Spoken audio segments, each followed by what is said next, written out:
Hey guys, Boris Lazar from BK Forex. Welcome to our Forex weekly technicals for 8/12 to 17 of 2013. Comm dollars forming a bottom. As always, trading foreign exchange on margin carries a high level of risk management suitable for all investors. I ask you to review this disclaimer very carefully to understand all the risks associated with trading on margin and seek advice from a financial advisor if you have any doubts. Well, um, I want to start this week. Bear with me, I'm going to pop this chart out here. Okay. I want to start this week actually with the Comm dollars and more specifically dollar CAD, something we don't look at very frequently. But today was a big turn day. This is a weekly chart. Look at the weekly turn here at the 104. 104 get completely rejected, right? This 104 just a little bit above 104, and we ending pretty much at the lows of the week, which is very interesting because this whole 102.50 now becomes a very key battleground. What was more interesting today was the fact that we had horrendous Canadian employment data, and yet the Canadian dollar really strengthened. When you have strengthening against a bad fundamental piece of news, that's always perks up my interest because it means there's something else going on here that we should all be paying attention to. So for now, this 102.50 support clearly the key hold level. But if this breaks, if we take it below the 102.50, we have a potential here to drift all the way out to 101.50 on the CAD, and I think it's worth watching and certainly worth following because the story here seems to be a final strengthening of the commodity currencies, as I think that basically the market may be looking for possible recovery out of China. Which brings me next to Aussie dollar, which has been also trading considerably better. We talked about the idea that 88.50, and if we go back on the weeklies, we can see this. I don't know if we can go see this far away. I'm not sure we can. This is so far away.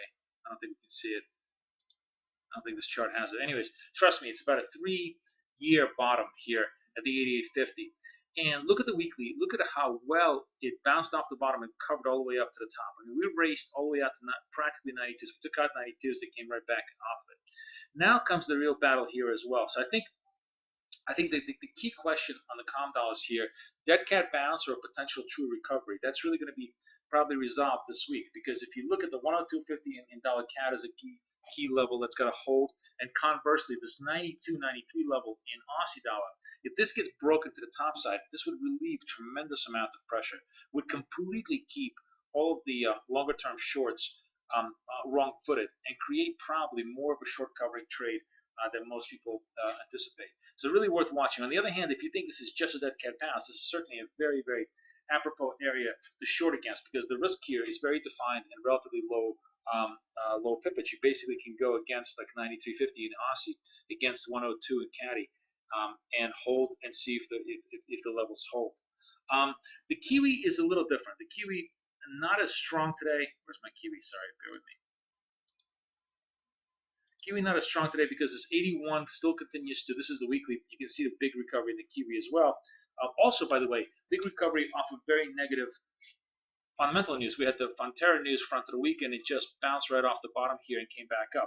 So the bigger story, recovery of China, is trumping whatever the micro stories are in each one of these economies. And I think that's certainly worth paying attention to. The question is, as I said, false breakout, false dawn, or potential true recovery. With Kiwi, it's the 81 level. Here, we need to take the 81 level out if we're going to be able to see any significant move to the upside. 81 gets taken, then we have the potential all the way out to the 83s. So to me, next week, relatively quiet week in terms of G10 news, but the Comm dollar story could be very interesting, especially if we get any kind of further investor enthusiasm regarding the China recovery story. Could be a trade, or it could be a trade back. So either way, I think it's worth watching as a potential play.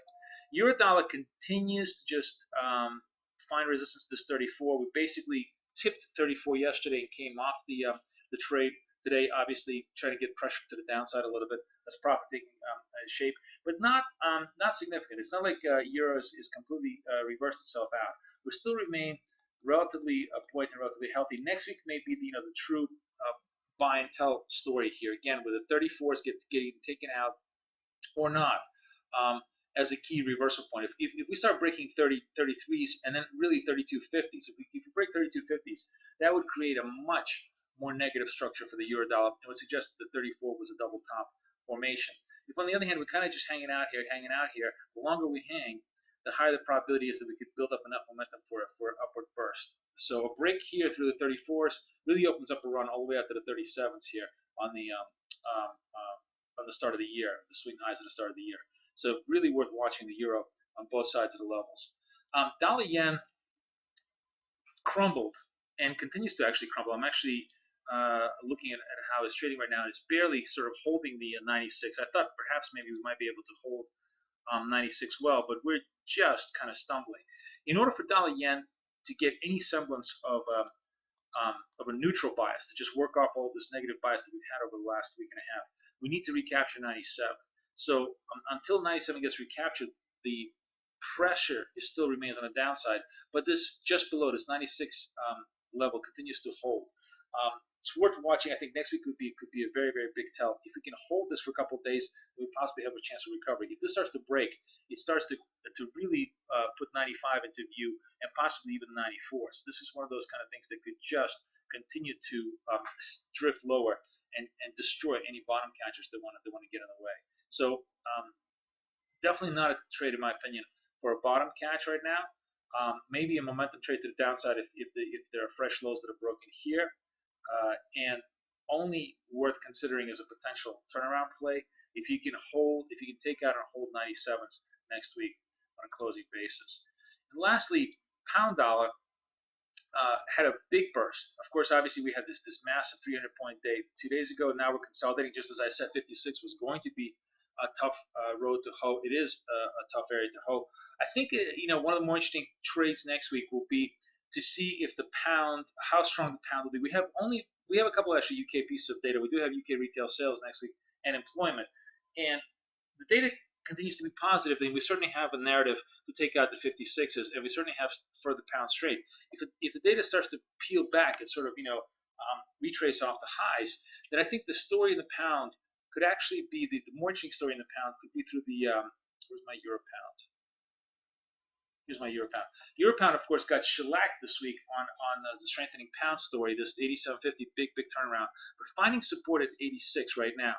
And to me, the interesting story is if the pound data starts to kind of falter, then there's a potential here that this may be sort of a double bottom and a recovery at least to 86.50, possibly back up to 87, on the notion that pound starts to weaken next week as the data is got a little bit ahead of itself. If it doesn't, then we break, and this is actually another interesting look here. So if we break below the 85.80s in euro pound, it really puts us on a path towards 85, and it's just a really strong drift to the downside. So worth watching both ways as a pound story in the G10 universe. But overall, I think it's really going to be a calm dollar story next week to see if it's a fake out or a breakout, a true turnaround, or just a dead cat bounce. And of course, the euro at the 34s and dollar yen at 96s. Very much stories that are worth watching as we proceed into next week. Wish you guys the best of luck and the best of trading. This is Boris Schlossberg for BK Forex. Over and out.